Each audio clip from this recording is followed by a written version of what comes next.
नीलगिरी तहसिल अधीन मित्रपुर बेगुनिया खादानरू स्पष्ट दिबालोकरे लुट हेउछि कोटी कोटी टंकार राजस्व ना प्रशासन पक्षरु नियाजाउछि कोनोसी कार्यानुष्ठान ना हेउछि चढ़ाऊ ना कराजाउछि किछि तागिद संपूर्ण निरवद्रष्टा साजिछि राजस्व और खनि संपद विभाग गरीब आदिवासी मानकु अर्थलोभ देखाई बेगुनिया पहाड़े बेआईन भावे पत्थर लुट करी ग्राम्य जंगल और वन विभाग स्थान में कोटी कोटी टंकार पत्थर गच्छित करी रखी बाहर जिला तथा राज्य को चालाण करुछंती राताराति पत्थर माफिया कोटिपति हेउथबा बेले कोटी कोटी टंकार राजस्व हराउछि राजस्व विभाग।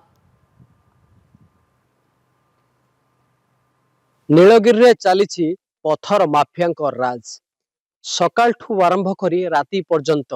उठुछि शह शह ट्रिप पत्थर किंतु सबु जानी शुणी चुप रही स्थानीय प्रशासन एवं खनि विभाग। मु मोर सहयोगी को भी चित्र देखेबे ये हूँ बेगुनिया खादान चित्र जो किछि वर्ष पूर्व ये खादान बंद हो पड़ी किंतु एटा सीना कागज कलम बंद होती किंतु जदि वास्तव चित्र देखिए एठारे दिन राति 24 घंटा एठारे पत्थर उत्तोलन होउछि जोठी ना वन विभाग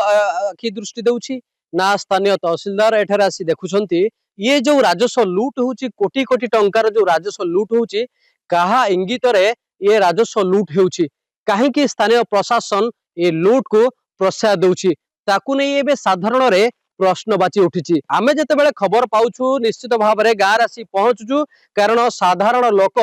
एमानंक जଳରେ सही पारुनाहांती अंचल रे रही पारुनाहांती कारण एभली भावे माने पत्थर फटाउचंती आखपाख अंचल रे रहिबा मध्य गाँ लोकंकु कष्ट दउछि सेमाने अतिष्ठ मध्य होई पड़छंती जहा फल कि पत्थर माफिया विरुद्ध रे सेमाने मुह खुलिबा को बाध्य होउछंती जो माने सामना सामनी होउछंती सेमानंको नाली आखि देखाई सेमानंको मुह को मध्य बंद करा जाउछि। आमे जेतेबेले खबर पाइलु ये बेगुनिया अंचल आसी देखिलु बेगुनिया रु लूट हेउछि पत्थर आमको देखि चंपट मारुछंती पत्थर माफिया माने निज गाड़ी धरिकी मध्य छु मारुछंती किंतु स्थानीय प्रशासन सब जानी शुणी चुप रोची। गोटे दृश्य मु आपनको देखाया पाई चाहिए बेगुनिया खादन रु किभली भाबे लूट हेउछि पत्थर ताहार लाइव दृश्य मते मु मोर सहयोगी को भी देखाइबा पाई चित्र देखंतु किभली वर्तमान से माने लूट करूछंती पत्थर को एवं को भली साहाय्य रे कोन कोन सहायता रे वर्तमान पत्थर फटाउछंती ताहार दृश्य मध्य एठी देखिबा को मिलुछि किभली उपाय रे वर्तमान चली पत्थर खनन पत्थर को वर्तमान देखंतु दुई जण स्थानीय लोकंक सहायता रे मध्य माफिया माने वर्तमान पत्थर को लोड करिया पाई प्रयास जारी रखिछंती यार भितरे आमे मध्य टिके प्रतिक्रिया नबा कहा इंगित से माने ये पत्थर को खनन करछंती। आज्ञा मौसा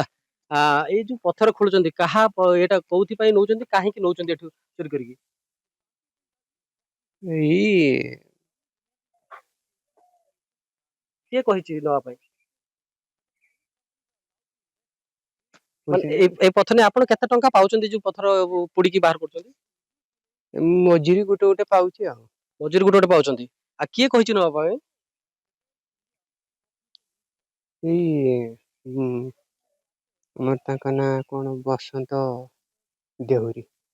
केते केते टंका आपण दिन सारा काम कले केते टंका मजूरी नियंती एठु 300 टका 300 टका। अच्छा आपण जानिछंती एटा होछु राजस्व राज्य सरकारंकर ये संपत्ति आपण माने चोरी करचंती आपण को जेल भी हे पारे आपण जानिछंती जानी छे आ जगी छकी काम करी नुची छकी आपण चोरी की प्रोत्साहन दउचंती चोरी करचंती आपण निश्चित भाव में जगी छकी काम करथुवा कथा मध्ये स्वीकार से करूछंती। आज्ञा मौसा ए जो दिन राति आपण सब पत्थर नउछंती को उपाय सब पत्थर को फटे के आपण नउछंती हम कोई परिमे काम करते आसी काम करिया सिंदी केते टंका नियंती काम कले केते घंटा काम करंती से सो ई सकाळ से संजो जिया आगे से पूछ ये जो पत्थर को के भली फटांती आपण ये पिटी बुटाई आस्ते आस्ते आउटे निया काठ सब जाळुछंती सेटा मु आज नु आसीनी से निश्चित भाव में ये चित्र आपण देखि पारुथिले ये तो साधारण लेबर श्रेणी लोक जो काम करुछंती एवं दिन मजूरी हिसाब से माने नउछंती किंतु या भितरे माफिया मानकर राज रहिछि माफिया मानक इंगित रे एमाने काम करुछंती एमान को स्वल्प टंका देई सेमाने मालेमाल होउछंती। तो निश्चित भाव में जिला प्रशासन को आमे ए खबर माध्यम रे देखेबा पाई चाहूछु ए बेगुनिया खादान को सुरक्षा देबा पाई अंटा भिड़तु एवं राज्य सरकारଙ୍କର राजस्व को सुरक्षित रखंतु। नीलगिरी सुकांत दास, नंदिगोष टीवी।